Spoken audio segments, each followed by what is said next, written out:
What's up, everybody? Welcome in. I want to highlight somebody doing the right thing. Rarely get to do that, but I always knew the president of Ireland was a real one. Um, I believe I used to hear that guy was firmly on the left for the working class. We used to. I used to hear that we used to joke around. I used to hear that we used to joke around. I can't get my words straight. I'm sorry. I haven't done much speaking on mic lately. Been stuck in my own head. Speaking of going to therapy in the morning, or at least like a little evaluation thing to find me a good doctor. So hoping that goes well because got a lot that I hold in that I try to talk about it on here. It's a lot of it has to do with this, but I don't I can't like fully express how I feel because it's not like a safe space. You know what I mean? Like the internet's like open. Anybody can hear my words and use them against me, etc. But with a therapist, it's totally different. But yeah, I always knew the president of Ireland was a real one. And we used to joke that he was like the Bernie Sanders of Ireland, like even looks like him. I think Higgins is his name. Oh, I can't scroll. Damn it! I something happened to my mice. Like both of them just stopped being able to. The wheels on both stopped working at the same time. I don't know how that happened, but okay, man. I get a new mouse, or maybe I just get used to using the whatchamacallit, the little touchpad. But there he is, right there. But I think he's a good man, and he cemented that. I proved he is with this one. I've never heard any world leader call for this, and I feel pride in this because you may not be able to tell by looking at me, and I've had ignorant things said to me by idiots. But I do have Irish ancestry as well as Scottish, as well as Muskogee, aka Creek Indian. The thing about genetics and ethnicities is they're complicated, especially if you're black. Or and because but people don't have the capacity to understand things. People are so binary in their thinking. You gotta be all black or you're all white. It's not the way it works. Even maybe a white person listening to this right now who has African ancestry, you just wouldn't be able to tell by looking at them. Anyways, so I take pride whenever I hear about things like this because I'm not just a fan of this country. I'm a major fan of the entire United Kingdom. Don't get me wrong, but it's my country. You know what I mean? And it's in Ireland, that's another country with a very complicated history.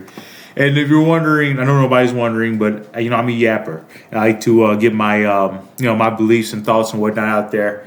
If you're wondering if I sympathize more with Northern Ireland or just the rest of Northern, of course, I think they were the Catholics, majority of in Northern Ireland.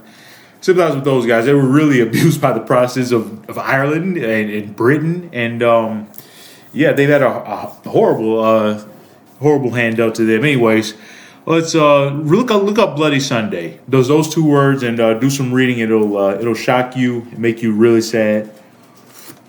Anyways, now that all that's out of the way, let's celebrate the Irish president Michael D. Higgins.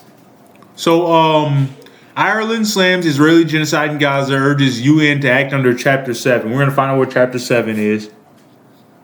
Okay, Irish President Michael D. Higgins condemned the Zionist regime's relentless war on Gaza, calling for urgent international intervention to stop the mass killing and starvation of the Palestinians.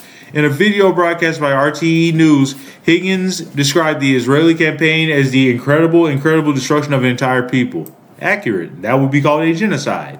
Are we to watch children starving, women dehydrated, or trying to feed their children? So something must happen, he said. He urged the UN Secretary General Antonio Guterres to invoke Chapter 7 of the UN Charter, which permits enforcement action, including the use of force, even without the approval of the Security Council. He's calling for military action against Israel. And I agree. Like, normally I would be against regime change under like 99 out of 100 circumstances. But this is the one time where you got to remove Netanyahu. And like, I never would have came here talking like this like a year ago, because like I used to like self-censor myself in such a dumb way, thinking, oh, I can't talk about Israel on here, something that happened to my channel. But at this point, after living through a genocide, I don't give a fuck what happens to my channel. Like, Israel should not exist. I don't think they have the right to exist because they've surrendered that right, surrendered their humanity, and Netanyahu needs to go. Like, you need to go in there and literally point a gun to his head with some sort of international, like this thing about the UN.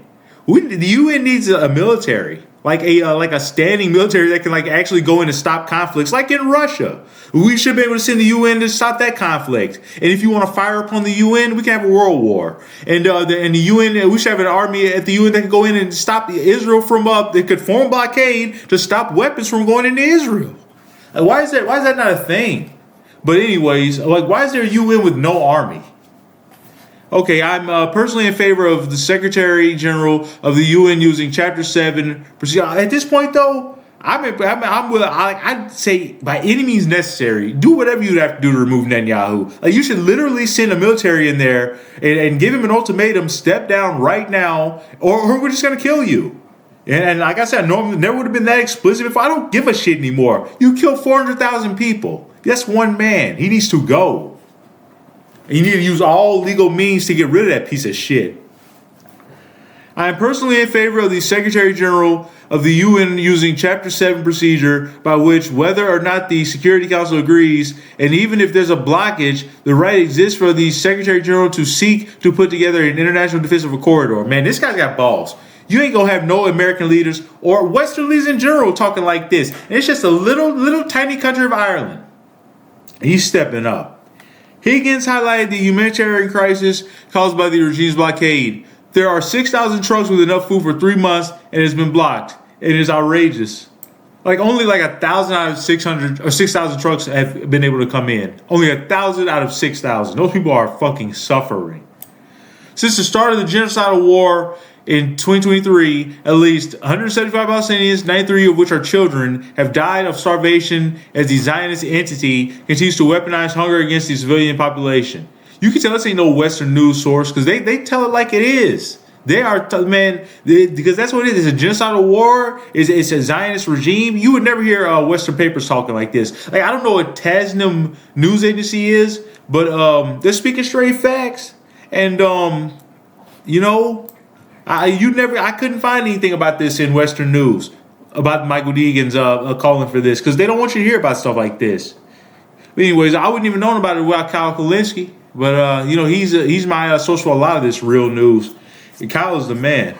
Look up Kyle Kulinski Secular Talk. I think you'd really love his show if you're on the left, even if you're not on the left. Anyways, UN agencies report that more than 6,000 children in Gaza are currently receiving treatment for severe malnutrition, the direct result of the regime's total blockade. 6,000 children.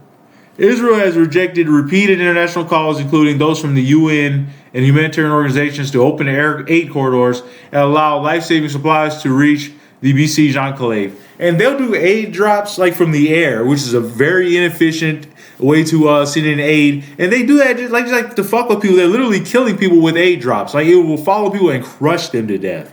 Like, when all you have to do is just open up the corridor on the ground. These people are evil. Which is why I say Israel doesn't have the right to exist anymore. If you treat your neighbor this way, then you need to have the military sent in on you. And have regime change on your ass. This is the one time I support regime change in my life. The Palestinian people now depend entirely on aid. Like, would you not support regime change against Hitler? This is the same thing. The Palestinian people now depend entirely on aid agencies for survival, but even these efforts have been crippled. Like, you may say, oh, you're hyperbolic. Hitler killed 6 million people. Give Netanyahu enough time, he'll kill 6 million people if he got his hands on that many people. And he's terrorizing his entire region, just like Hitler did. He terrorized Europe, did he not? It's the same thing. Netanyahu brags about being in a 7-front war. This man is a maniac. You still sending him arms.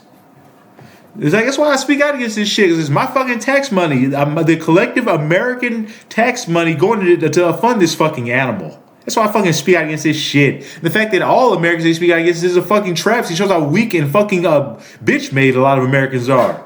Not me.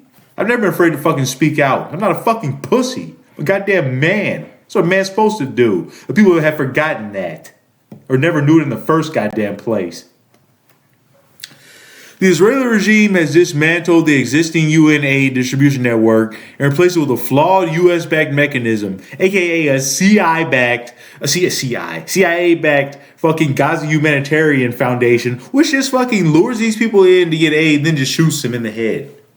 Humanitarian workers and Gaza officials say this shift has deepened the catastrophe. Since launching its genocidal war, the U.S.-Israeli alliance has killed around 61,000 Palestinians, and that's just the number they can prove. They stopped letting journalists in to count the dead bodies. It's for at least 400,000. Obviously, the low end I've read in studies is 189,000, but I think it's 400,000 at least. Mostly women and children, in what observers describe as one of the darkest chapters of modern history. It's the darkest chapter of my life for sure. I thought 9/11 was the darkest thing I was going to live through. This is way worse. But anyways, there you go. I got nothing else to say. Michael D. Higgins, you're the man. Thank you for stepping up. This little Irish man here's got more balls than all Western leaders combined, and that should make them feel so embarrassed, but they don't. They sleep very peacefully at night because they have no fucking soul. Michael D. Higgins does.